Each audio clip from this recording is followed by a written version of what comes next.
Hello friends, आइए start करते हैं बायोलॉजी। जैसा कि हम लोग जानते हैं कि बायोलॉजी एक बहुत ही इम्पॉर्टेंट सब्जेक्ट है। आज हम लोग जो भी पढ़ेंगे वो आपका बायोलॉजी का सेंस ऑर्गन चैप्टर है। सेंस ऑर्गन चैप्टर देखिए, बायोलॉजी बहुत ही इम्पॉर्टेंट सब्जेक्ट इसलिए होता है क्योंकि हमारे शरीर में कई सारे अंग हैं और सभी अंगों को हमको पढ़ना होता है। इसलिए बायोलॉजी बहुत ही इंपॉर्टेंट है क्योंकि हमारे जीवन से संबंधित होता है, तो हम लोगों को इसके बारे में पढ़ना चाहिए। ठीक है, तो आज का जो टॉपिक है बच्चों वो है सेंस ऑर्गन यानी ज्ञानेंद्रियाँ। ठीक है, सेंस ऑर्गन क्या होता है? देखिए, सेंस का मतलब होता है जो बाहरी चीज़ों का सेंस कराए या किसी भी चीज़ के बारे में जानकारी प्रदान करे, उसे कहते। सेंस का मतलब होता है जो बाहरी चीज़ों का क्या करे, सेंस कराए। जैसे हम आँखों से देखते हैं ना, तो देख करके ही पता चलता है, तो वो सेंस कराता है भाई, हाँ ये घटनाएं हो रही हैं। जैसे सुबह सुबह चिड़िया का बोलना, पक्षियों का चहचहाना, इन चीज़ों का इसके बारे में जानकारी प्रदान होती है तो ये कान से प्रदान होती है, क्योंकि कान ही इसको सुन करके हमारे ब्रेन तक सिग्नल भेजता है और हमारा जो ब्रेन है वो बताता है कि हाँ क्या बोल रहा है, कोई चीज़ बोल रहा है, या कोई भी साउंड वाउंड बज गया या आसपास में कोई चिल्लाने लगा, लड़ने लगा, या फिर कोई भी चीज़ें होती हैं जो दृश्य हम देखते हैं वो आंखें ही सेंस कराते हैं। आंखें देख करके, कान सुन करके। जैसे आंखों से देखते हैं ना, तो आंखों से वो दृश्य देखते हैं तो वो सिग्नल हमारे ब्रेन तक जाता है। वो सिग्नल बताता कौन है? तो वो सिग्नल बताता है हमारी आंखें बताती हैं। ठीक है ना।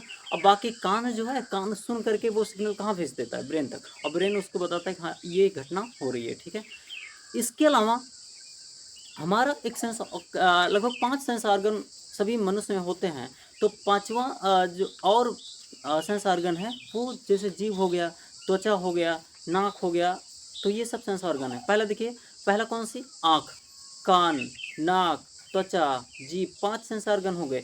ये पांचों के पांचों सेंस ऑर्गन अपने आप में बहुत ही इम्पॉर्टेंट हैं, इसलिए क्योंकि इनसे कोई ना कोई कार्य हो रहा है। ठीक है, तो इसलिए सेंस ऑर्गन इम्पॉर्टेंट है। देखिए, कान से सुन करके, नाक से सूंघ करके कोई चीज़ सूंघ लेते हैं नाक से, तो ये भी एक सेंस ऑर्गन का टॉपिक होता है। और बाकी जीभ से स्वाद लेते हैं, जैसे कोई चीज़ खाते हैं तो उसको स्वाद लेते हैं, और हमारे जीभ में कई सारी स्वाद ग्रंथियाँ होती हैं, वो बताती हैं कि कौन कौन सा स्वाद लग रहा है, कैसा मीठा है कि कड़वा है, खट्टा है, कैसा है, उसके बारे में जानकारी कहाँ से प्राप्त होती है? तो इन्हीं सेंस ऑर्गन से प्राप्त होता है। तो हमारे शरीर में 5 सेंस ऑर्गन होते हैं। देखिए, सेंस ऑर्गन यानी ज्ञानेंद्रियाँ किसे कहा जाता है? तो देखिए, सेंस ऑर्गन किसे कहते हैं? हमारे शरीर में उपस्थित वैसे अंग जो हम बाहरी वातावरण का ज्ञान कराते हैं, ज्ञानेंद्रिय कहलाते हैं। जो बाहरी वातावरण की, बाहरी चीज़ों की जानकारी प्रदान करते हैं, उन्हें ही कहा जाता है जो है सेंस ऑर्गन। ठीक है, इनमें कौन कौन आ जाता है? आँख, कान, नाक, त्वचा, जीभ। आँख, कान, नाक, त्वचा, जीभ। एक छठवां सेंस ऑर्गन होता है, ये सभी के अंदर नहीं होता है, किसी किसी में होता है। तो प्राकृत आने होने वाली घटनाओं के बारे में वो बताने लगता है, या फिर किसी को कोई प्रॉब्लम होती है तो गांव में वही लोग हैं, देखते सुनते हैं, उनके अंदर एक छठवां सेंस ऑर्गन होता है। सभी लोगों में नहीं होता है, किसी एक में ही होता है। और जो से छठवां सेंस ऑर्गन होता है, ये उसके अंदर वो कैपेसिटी होती है कि वो उसके बारे में बताता है कि हाँ ये प्रॉब्लम आपको है, या किसी के व्यक्ति को देख करके उसके उसका नाम, पता, सब कुछ बताने लगता है कि आप यहाँ के हैं, आपका नाम ये है, आपके कितने बच्चे, सब कुछ बताने लगता है। तो इसका मतलब है उसके अंदर एक सेंस ऑर्गन माइंड रीडिंग का काम करता है, और ये माइंड रीडिंग का जो काम करता है वो छठवां सेंस ऑर्गन वाला, उसके पास छठवां सेंस ऑर्गन होता है। सामान्य में तो 5 ही सेंस ऑर्गन होते हैं, सभी में 6 सेंस ऑर्गन नहीं होते हैं, सब में 5 ही सेंस ऑर्गन होते हैं। तो आज का जो टॉपिक है बच्चों, पांचों पांचों के पांच जितने सेंस ऑर्गन है सभी हम लोग पढ़ेंगे। तो खास करके आपको पढ़ना है आँख चैप्टर। आँखें हमारे शरीर का एक इम्पॉर्टेंट भाग होता है, इसलिए हमको आँखों के बारे में बढ़िया से पढ़ना है, गहराई से पढ़ना है। एक तो देखिए, आँख के 2 पार्ट होते हैं, जो हमने फर्स्ट पार्ट यहाँ पर बनाया है। फर्स्ट पार्ट ये है कि बाहर बाहर से किसी को देख लेना। आप लोगों ने भी तो बाहर बाहर से किसी व्यक्ति की आंखों को देखते तो उसमें कुछ कुछ दिख जाता था, जैसे व्हाइट कलर का भाग, ब्लैक कलर का भाग, उसके बीचों बीच में पुतली होती है। तो ये सारे भाग जो होते हैं बाहर से दिखते हैं, आंखों को बाहर से ही हम लोग देख लेते हैं। तो देखिए, आंखों में खास करके जब आप देखेंगे तो ये जो गोला गोला हिस्सा है इसे क्या बोलते हैं? परितारिका यानी आइरिस बोलते हैं। और इसके बीचों बीच में जो होता है उसे प्यूपिल्स यानी पुतली कहते हैं। क्या बोलते हैं? पुतली। ठीक है। और बाकी जितना संपूर्ण आंखों का संपूर्ण सफेद भाग, जितना व्हाइट कलर का भाग होता है, वो सब क्या है? स्क्लेरा यानी श्वेत पटल होता है। क्या होता है? स्क्लेरा होता है। ये आंखों में इसका हिस्सा काफी ज्यादा होता है। ये देखो, आंखों में आप लोग देख पाएंगे कि जितना व्हाइट कलर का भाग है वो सब का सब क्या है? स्क्लेरा यानी श्वेत पटल होता है। तो हम इसके एक एक पार्ट को पढ़ना स्टार्ट करते हैं बच्चों। देखिए सबसे पहले आपको पढ़ना है, तो आपको सबसे पहले क्या पढ़ना है, आपको सबसे पहले परितारिका पढ़ना है। परितारिका यानी आइरिस पढ़ना है। देखो पहले इसके बारे में नॉर्मली हम लोग पढ़ लेते हैं। देखिए परितारिका यानी आइरिस जो होता है, ये वाला हिस्सा ही क्या होता है, परितारिका बच्चों। ये वाला हिस्सा क्या होता है, ये वाला हिस्सा ही परितारिका होता है। ये वाला हिस्सा क्या होता है, ये वाला हिस्सा ही क्या होता है, परितारिका होता है, परितारिका। ठीक है, आइरिस यही होता है। खास करके ये जो परितारिका यानी आइरिस होता है, इसी पे आँखों का रंग डिसाइड होता है। किसी का आँखों का रंग कैसा होगा, काला होगा, भूरा होगा या नीला होगा। तो किसी किसी की आँखें काली होती हैं या फिर भूरी या तो नीली। तो तीन तरह के आँखों के व्यक्ति आपको मिलेंगे जिनके आँखें, लेकिन ज़्यादातर लोग आप देखेंगे ज़्यादातर लोगों की आंखें काली ही होती हैं, लेकिन कुछ लोगों की आंखें भूरी होती हैं और बहुत कम लोगों की आंखें क्या होती है, नीली होती हैं। जैसे नीली आंखों में देखेंगे तो एक है एक्ट्रेस हैं, वो है ऐश्वर्या राय। ठीक है, और उनकी आंखें क्या है, नीली हैं। भूरा तो आपको गांव में बहुत सारे लोग मिलेंगे जिनकी आंखें भूरी होती हैं। ये सब डिपेंड करता है उनके जीन पर। ठीक है, बाकी तो होता है सबके अंदर तो नहीं होता है ना, सबकी आंखें लगभग काली ही होती हैं। लेकिन सब ज़्यादातर लोगों की आंखें क्या होती हैं, ज़्यादातर लोगों की आंखें काली होती हैं। उसके बाद उससे बहुत कम मात्रा में भूरी और एकदम कम मात्रा में क्या होते हैं, नीली आंखों वाले व्यक्ति मिलेंगे। ठीक है, तो परितारिका जो होता है ये आइरिस, ये रंगों का डिसीजन लेता है। ये इसी को जब आधार कार्ड बनाते हैं तो आधार कार्ड बनवाते समय इसी को तो स्कैन किया जाता है, आइरिस को ही स्कैन किया जाता है। किसको स्कैन किया जाता है, आइरिस को ही स्कैन किया जाता है जब आधार कार्ड बनवाया जाता है। या फिर कहीं आप विदेश जाएंगे, विदेश यात्रा पर, तो इसी को स्कैन कर लिया जाता है। अब आप कहीं जाके विदेशों में कोई गलती करते हैं तो वहाँ पकड़े जाएंगे, क्योंकि आप एयरपोर्ट पे आपकी आंखों को क्या कर लिया जाता है, स्कैन कर लिया जाता है। अब गलती जब कहीं करेंगे विदेश, जैसे सऊदी अरब गए हैं, वहाँ कोई गलती करेंगे, पकड़े जाएंगे, वहाँ पर मारे जाएंगे, फिर आपको सजा हो जाएगी उतना। ठीक है, इसलिए ये जो आइरिस यानी परितारिका होता है, परितारिका, ये इसी का रंग काला, भूरा और नीला होता है। ये बहुत ही इंपॉर्टेंट चीज़ है। इसका एक और फ़ायदा सुनिए, जब हम बहुत ज़्यादा धूप में निकलते हैं, जैसे दोपहर में निकल गए और खूब कड़कती धूप है, बहुत ज़्यादा धूप है, तो ये अपने आप को सिकोड़ने लगता है। ये क्या करता है, सिकुड़ जाता है ऑटोमेटिक। ये कड़कती धूप में क्या करने लगता है, सिकुड़ने लगता है। लेकिन इसके अलावा जब ये हम लोग छाया में जाते हैं तो छाया में ऑटोमेटिक ये फैलने लगता है। क्यों, ऐसा क्यों होता है, तो कड़कती धूप में ना ज़्यादातर प्रकाश हमारी आंखों में ना जाए, कम से कम प्रकाश जाए, मतलब जितना आवश्यकता है हमारी आंखों को उतना ही प्रकाश अगर जाता है तो फिर ये जो है उसको क्या कर लेता है, मतलब ज़रूरत के अनुसार ही तो प्रकाश को आंखों में जाने देगा। क्योंकि इसका एक अपना वो होता है, लेवल होता है ना, इसकी एक अपनी लेवल होती है। जितनी इसकी क्षमता होती है उतना ही प्रकाश को आंखों में जाने देगा, उससे ज़्यादा थोड़ी ना जाने देगा। तो ज़्यादा प्रकाश ना जाए आंखों में, कम ही प्रकाश आंखों में जाए, इसलिए क्या करता है, अपने आप को सिकोड़ने लगता है, ऐसे सिकुड़ जाएगा धूप में, कड़कती धूप में। और छाया में क्या होता है, ऑटोमेटिक फैलने लगता है। यही रीज़न है कि जब हम कभी कभी घर पे बैठे रहते हैं घर के अंदर, उसके बाद वहाँ तो छाया रहता है, उसके बाद जब हम बाहर जाते हैं एकदम धूप में, तो फिर अंधेरा हो जाता है सामने से। क्यों, क्योंकि जब हम छाया में रहते हैं तो हमारी आंखें क्या हो जाती हैं, आइरिस क्या हो जाती है, सिकुड़ जाती है। और जब हम अचानक धूप में निकलते हैं तो ऑटोमेटिक ये क्या होती है, ये ऑटोमेटिक जो है, क्योंकि छाया में क्या होती है, फैल जाती है, छाया में क्या हो जाती है, आइरिस फैल जाती है। और जब कड़कती धूप में निकलते हैं तो वो क्या करने लगती है, सिकुड़ने लगती है। और जब वहाँ सिकुड़ने लगेगी तो थोड़ी देर तक आपको अंधेरा सा लगेगा, एकदम अंधकार छा जाएगा, लगेगा कि पूरा अंधेरा अंधेरा। लेकिन बैलेंस करना पड़ेगा।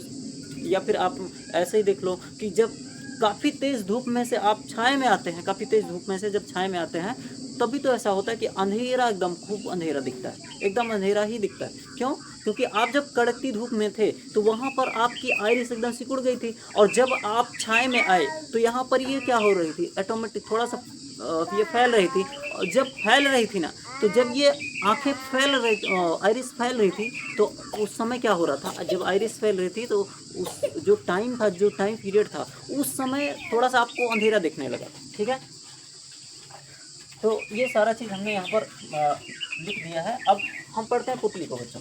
ये होता है आँखों, जो पुतली का रंग होता है ये ब्लैक होता है। सभी की आँखों में, कोई भी व्यक्ति हो, उसकी आँखों का जो पुतली का रंग होता है वो एकदम ही काला होता है, बहुत ही काला होता है, एकदम काला होता है, बीचों बीच वाला हिस्सा। ठीक है, अब इसके अलावा देखिए पुतली का इंपॉर्टेंस देखिए जब आइरिस के बीचों बीच में कौन है, आइरिस के बीचों बीच में पुतली है। ये जो व्हाइट कलर का आप देख रहे हैं, बहरहाल ये ब्लैक होता है, हमने यहाँ पर बनाया है तो व्हाइट बोर्ड में ये व्हाइट हो गया है।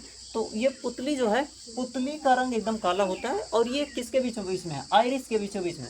जब आइरिस सिकुड़ती है ना भाई, अब जब कोई हमको जब कोई व्यक्ति को हम ऐसे अपना हाथ ऐसे को बीच में पकड़ के ऐसे सिकुड़ेंगे तो भी तो सिकुड़ेगा, या फिर कोई गुब्बारा पकड़ के ऐसे दबाते हैं तो वो भी तो दबने लगता है, मतलब सिकुड़ने लगता है। या फिर कोई भी चीज़ पकड़ते हैं आपस में, प्लास्टिक ऐसे कोई प्लास्टिक का बाल्टी वाल्टी लेते हैं, दोनों साइड से प्रेशर देते हैं, दबाते हैं तो क्या होता है, सिकुड़ जाता है कि नहीं सिकुड़ जाता, हाँ सिकुड़ता है, ठीक है। तो ऐसा जो होता है, ऐसे ही आइरिस जब सिकुड़ेगा तो इसको नहीं सिकुड़ेगा, तो ये भी तेज धूप में क्या हो जाएगा, सिकुड़ जाएगा, क्योंकि इसके अंदर है। और कम धूप में ये फैलेगा तो ये भी फैल जाएगा। इसका मतलब पुतली जो होता है ये, और इसी के माध्यम से प्रकाश, हम कितना प्रकाश हमारी आंखों में जाना है वो उतना ही बैलेंस करके जाता है, मतलब कितना प्रकाश जाना है तो इसी के माध्यम से यह परितारिका के बीचों बीच में होता है। देखिए पुतली, यह आंखों का सबसे काला भाग होता है, इसके माध्यम से प्रकाश आंखों में प्रवेश करता है, मतलब इसी के माध्यम से प्रकाश हमारी आंखों के अंदर प्रवेश करता है। ये है आपका पुतली यानी पीपल्स होता है।